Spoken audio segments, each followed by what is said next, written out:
Bonjour et bienvenue. Je suis vraiment très heureuse de vous retrouver aujourd'hui.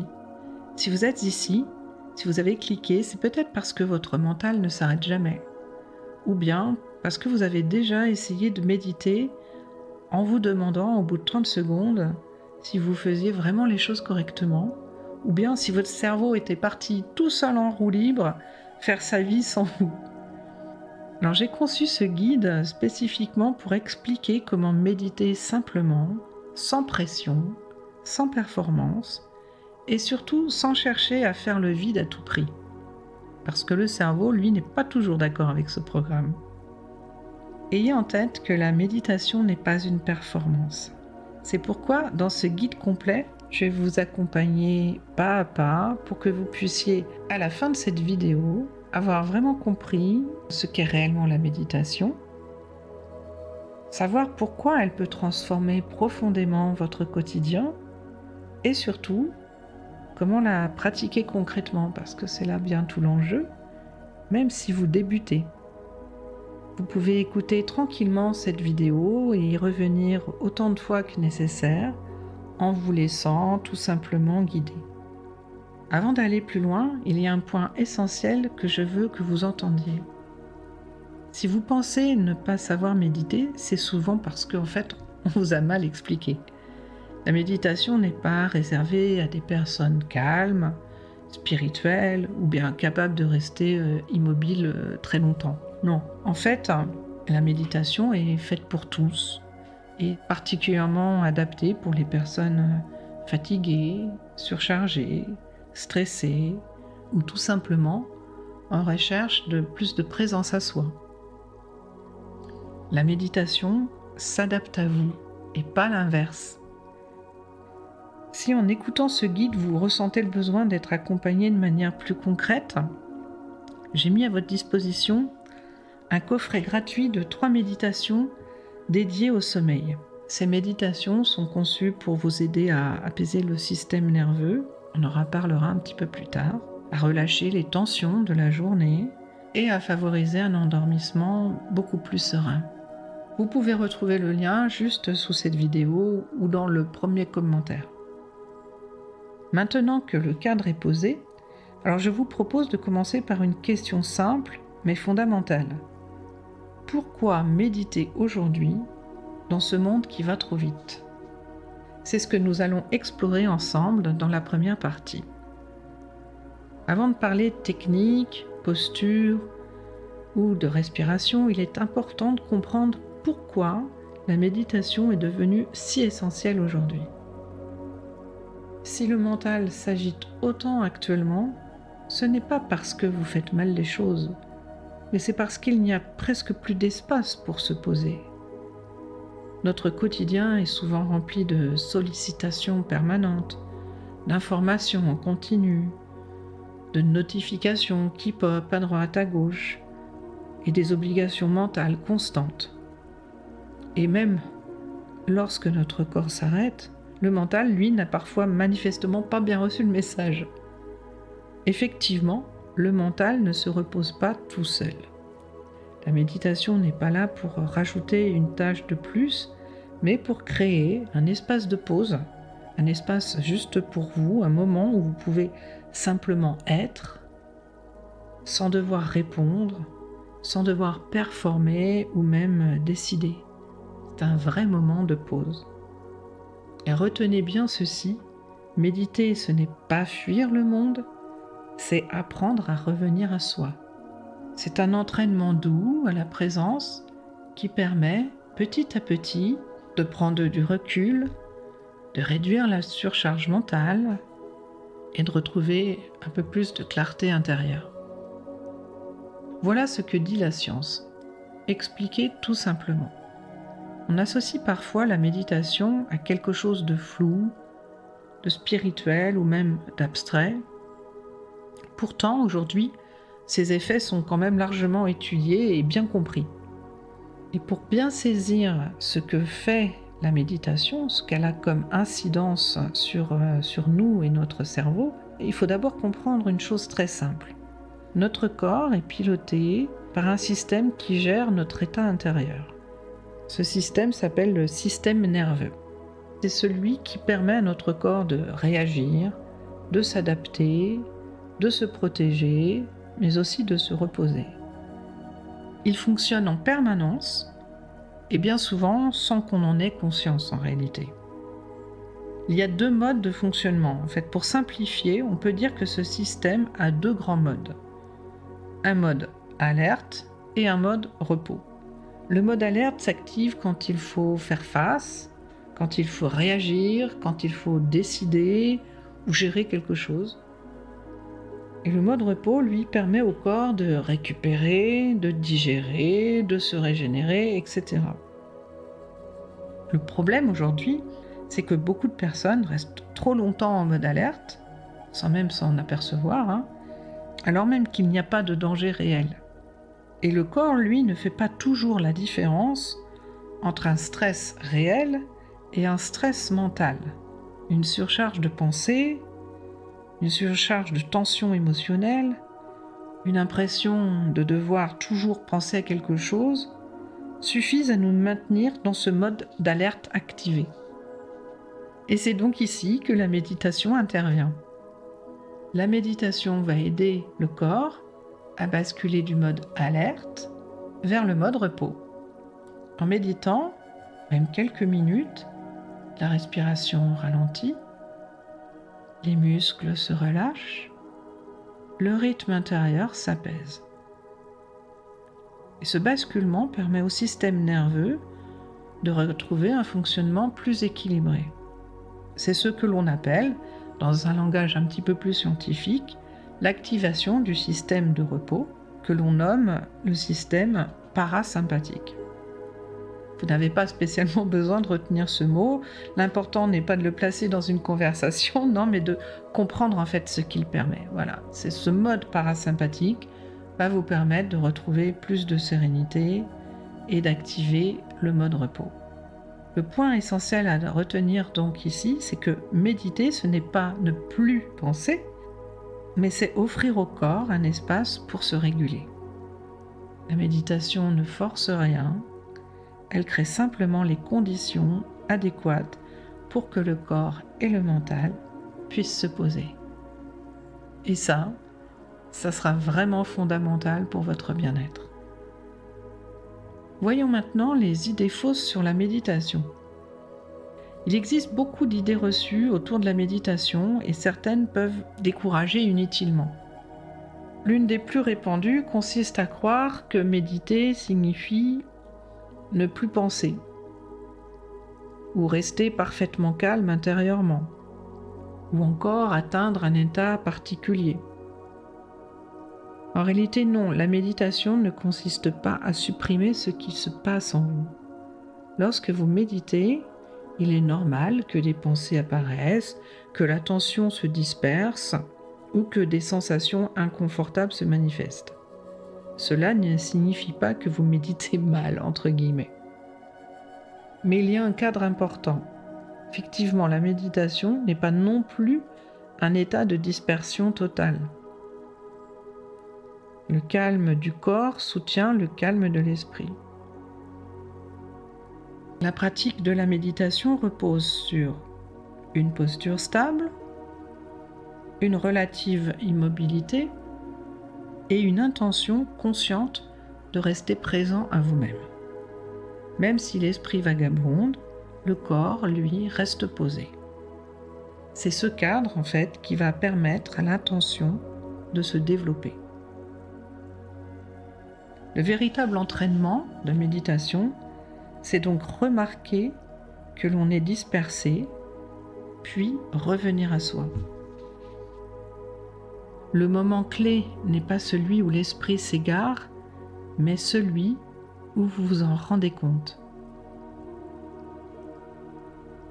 Chaque fois que vous remarquez que vous pensez, que vous êtes parti ailleurs, ou que l'impatience apparaît, et que vous revenez simplement à votre point d'attention, vous êtes en train de pratiquer. Autrement dit, chaque fois que vous vous rendez compte que vous n'êtes plus complètement centré sur le moment présent mais que votre esprit est parti ailleurs, eh bien vous êtes en train de pratiquer la méditation. La méditation n'est ni un contrôle, ni un laisser-aller total. C'est un équilibre entre la stabilité du corps et l'accueil de ce qui se présente à l'esprit. Et cet équilibre-là s'apprend progressivement, avec douceur et régularité. Si à ce stade, vous ressentez le besoin d'être guidé de façon plus concrète, notamment pour apaiser le corps et le mental en fin de journée, je vous rappelle que le coffret gratuit de 3 méditations pour le sommeil est disponible directement sous cette vidéo. Ces méditations peuvent être écoutées complètement indépendamment de ce guide, notamment lorsque la fatigue ou les tensions deviennent trop présentes. Alors maintenant que les bases sont posées, voyons ensemble comment méditer de manière très concrète, même si vous débutez.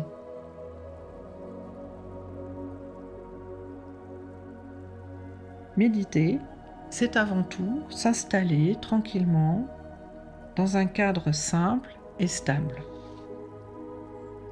Vous n'avez pas besoin de matériel particulier, ni de posture compliquée. En fait, l'essentiel repose sur 3 éléments fondamentaux.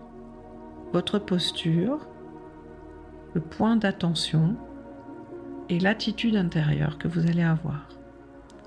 On va les prendre un par un. La posture d'abord. Elle doit être stable, droite et sans tension. Alors concrètement, vous pouvez méditer assis, assise ou allongé. Mais dans les 2 cas, l'idée est la même. Vous devez avoir une posture qui est droite, mais jamais tendue. Si vous êtes assis, assise, le dos doit être allongé, comme s'il s'étirait vers le ciel, mais vos épaules sont relâchées. Et la tête repose naturellement sur la colonne vertébrale. Si vous préférez méditer allongé, notamment, je pense particulièrement aux méditations du soir ou pour s'endormir ou pour se rendormir s'il y a des réveils nocturnes, allongé, le corps bien soutenu, votre colonne vertébrale reste alignée et vous essayez de ne pas être complètement affaissé ni de vous contracter. Donc une posture détendue. L'objectif n'est pas d'être parfaitement immobile, mais suffisamment stable pour ne pas avoir à vous réajuster sans cesse. L'idée, c'est que le calme du corps soutient le calme de l'esprit. Notre point numéro 2, c'est le point d'attention. Un ancrage tout simple. Une fois votre posture installée, vous choisissez donc un point d'attention. Ce point d'attention, c'est ce qui vous aide à revenir au moment présent. Ce point peut être votre respiration, une sensation neutre ou agréable dans votre corps, ou un son autour de vous. Pour la majorité des personnes, la respiration est le point d'ancrage le plus simple. Et bien souvent, pendant les méditations guidées, on va utiliser cette respiration pour justement revenir au moment présent, revenir bien à soi. Alors comme point d'attention, vous pouvez par exemple sentir l'air qui entre par le nez, un air plus frais quand on inspire, un air un peu plus chaud quand on expire. Vous pouvez aussi sentir le mouvement de votre ventre qui se soulève, ou bien encore sentir le doux contact entre vos 2 paupières fermées. Il n'y a rien à contrôler, vous observez simplement ce qui se passe. Mais alors que faire quand l'attention se perd ? À un moment ou un autre, votre attention va partir ailleurs. C'est malheureusement inévitable, et non, ce n'est pas un bug. Se déconcentrer fait partie de la pratique. Lorsque vous vous en rendez compte, vous ne jugez pas, vous ne vous reprochez rien, vous revenez simplement à votre point d'attention. Donc comme on l'a dit, vous revenez à votre respiration, vous revenez à une sensation de contact, ou vous revenez à un son présent autour de vous, ou à la voix qui vous guide si vous écoutez une méditation guidée par exemple. À chaque fois que vous faites cela, vous êtes déjà en train de méditer. Notre troisième point, c'est l'attitude intérieure, la bienveillance. Et c'est un élément très important. La méditation se pratique avec bienveillance, pas avec exigence. Il ne s'agit pas de réussir, mais d'observer ce qui est là, tel que c'est. Si vous êtes agité, vous observez l'agitation. Si vous êtes calme, vous observez ce calme, sans chercher à changer quoi que ce soit. C'est cette attitude douce, ouverte, non jugeante, qui va permettre à la pratique de s'installer dans la durée.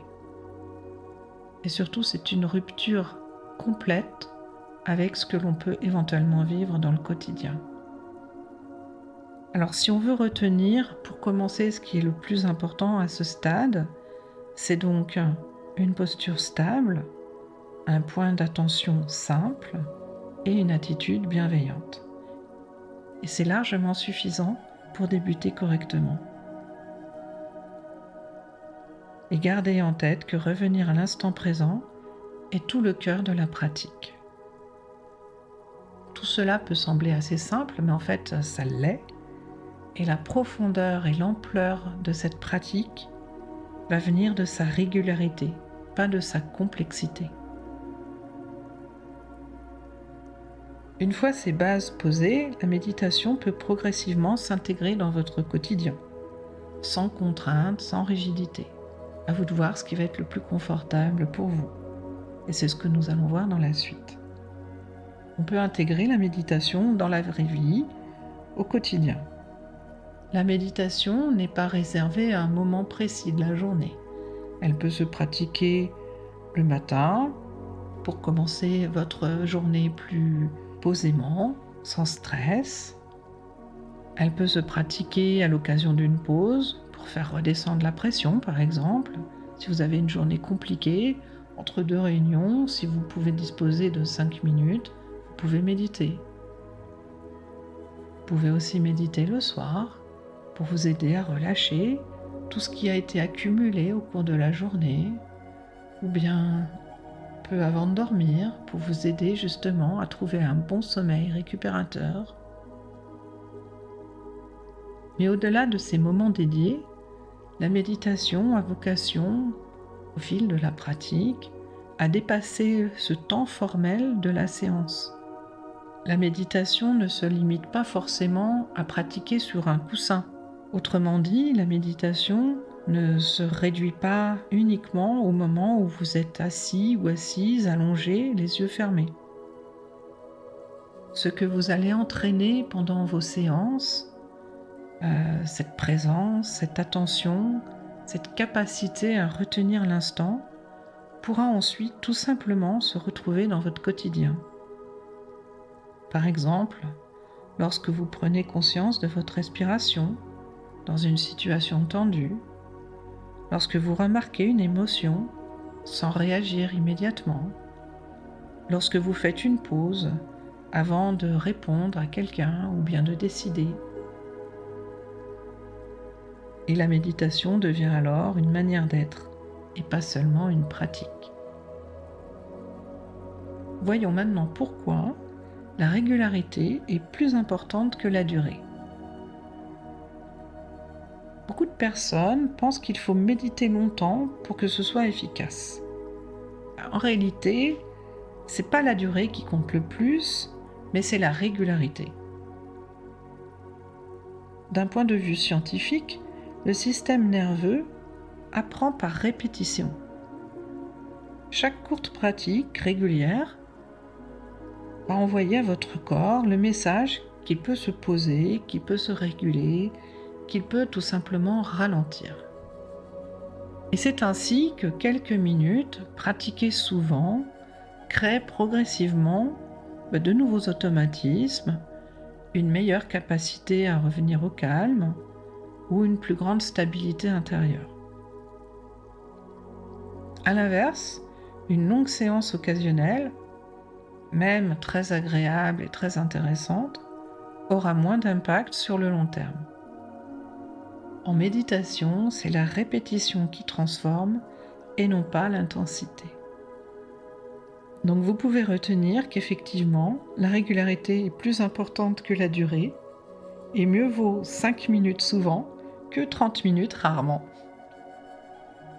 Alors vous avez maintenant une compréhension plus claire de ce qu'est la méditation, de ce qu'elle n'est pas, et de comment la pratiquer sans pression.